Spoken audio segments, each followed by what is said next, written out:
सरकारी सेवक के रूप में मत ले। सरकारी सेवक तो बहुत छोटी चीज है, वो बड़ी बात नहीं है, बहुत छोटी चीज है। नौकरी करना, धनोपार्जन करना, परिवार का पोषण करना, ये तो सभी करते हैं, इसमें कोई नई बात नहीं है। आप इससे ऊपर की चीज है, इससे ऊपर का दायित्व है आपका। जानते हो कैसे? आपने कुम्हार देखा? मिट्टी के बर्तन बनाता है, लेकिन मिट्टी को पहले वो गूंथता है ना, और गूंथ के उसको इस लायक बनाता है कि वो एक आकार में ढल सके। ठीक है, एक आकार में ढल सके। और उसके बाद उस गूंधी हुई मिट्टी को वो कुम्हार के पास आती है, वो कुम्हार के पास आती है मिट्टी, जो गूंधी हुई मिट्टी है, और कुम्हार फिर उसको सांचे में ढालता है। ठीक है, सांचे अलग अलग समय पर अलग अलग किस्म के होते हैं, और वो उसको सांचे में ढालता है। आंगन, मैंने जितना समझा, मैं अपनी धर्मपत्नी के साथ अक्सर जाता रहता हूँ, कभी कभार ऐसे मौके पर मुझे देखने का मौका मिलता है, अच्छा लगता है। तो वो जो मिट्टी गूंदने का जो काम है ना, वो कुम्हार से ज्यादा महत्वपूर्ण काम है कि मिट्टी को इस लायक बना देना कि वो ढांचे में ढल सके, वो ढांचे में सेट हो सके। तो आंगनवाड़ी का जो कार्य, जितना मैं समझता हूं, पता नहीं आप लोग इसे इत्तेफाक रखें ना रखें, लेकिन ये बहुत ही महत्वपूर्ण कार्य है कि आप बच्चे को मिट्टी गूंथ कर, जिसे कहते हैं तैयार करके, तब आप उसे प्राइमरी स्कूल में देते हैं कि हमने गूंथ के दे दिया, अब इसे सांचे में ढालिए। आप समझ रहे हैं मेरी बात को? तो ये बहुत आप लोगों का जो दायित्व है वो बड़ा दायित्व है।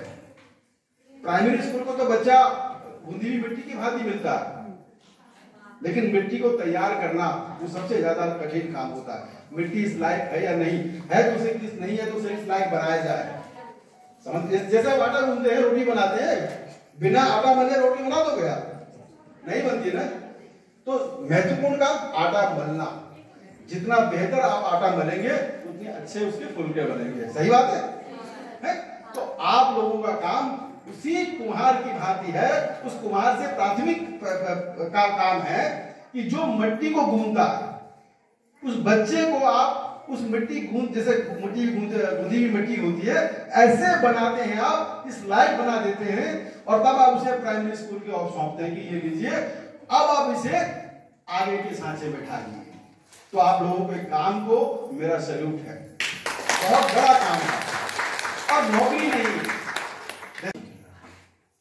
नौकरी धनोपार्जन के लिए एक आवश्यक चीज है, जरूर ये भी एक हिस्सा है नौकरी का, इसके लिए भी की जाती है। लेकिन अभिरुचि अगर है तो निश्चित है कि आप अपने कार्य को बहुत गंभीरता से और बड़े सकारात्मक तरीके से करेंगे, अगर अभिरुचि है।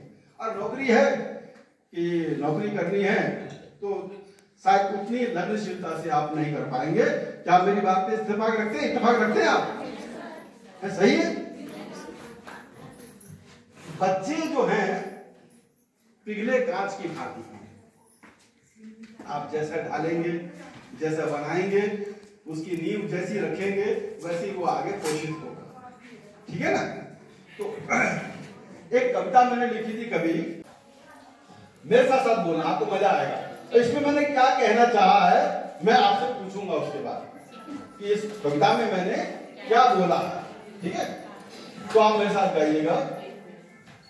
तू चिड़िया कितनी अच्छी है, तू चिड़िया कितनी अच्छी है, तू चिड़िया कितनी अच्छी है, तू चिड़िया कितनी अच्छी है, रोज गगन को जाती, रोज गगन को जाती, धरती के सुख दुख का ब्यौरा, धरती के सुख दुख का ब्यौरा, नभ को जा सुनाती, नभ को जा सुनाती, जंगल जंगल डाली डाली तेरा रैन बसेरा, जंगल जंगल डाली डाली तेरा रैन बसेरा, तेरे मधुर कंठ से गुंजित संध्या और सवेरा, तेरे मधुर कंठ से गुंजित संध्या और सवेरा, तू भी सपनों का घर बुनती, तू भी सपनों का घर बुनती, जीवन उसमें पाले, जीवन उसमें पाले। और कभी कभी तुझ पर भी छाते, कभी कभी तुझ पर भी छाते, दुख के बादल काले, दुख के बादल काले।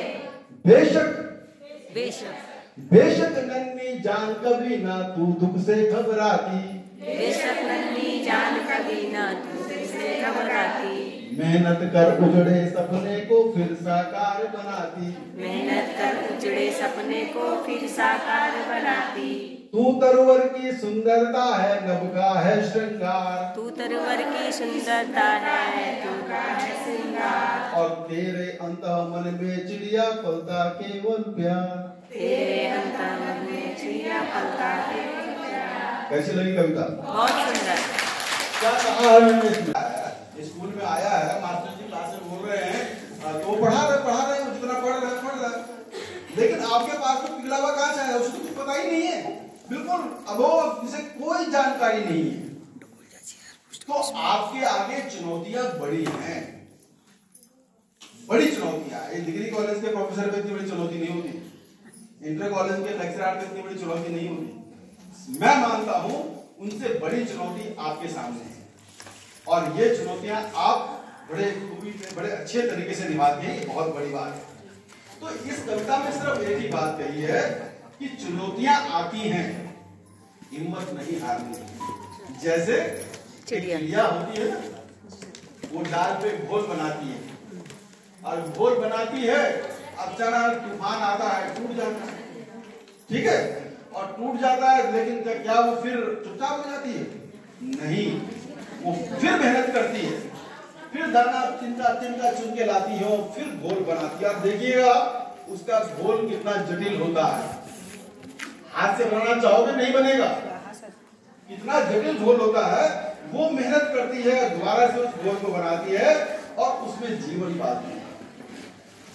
तो एक चिड़िया होती छोटा सा, वो हिम्मत नहीं हारती। तो आप लोग भी कभी भी हिम्मत मत हारिएगा। विभागीय परेशानियां हो सकती है, कई किस्म की आप लोगों के आगे आती होंगी, लेकिन आपके पास बहुत बड़ा महत्वपूर्ण कार्य है, आप लोग इसे बड़ी बखूबी से निभा रहे हैं। आप लोग धन्यवाद के पात्र हैं।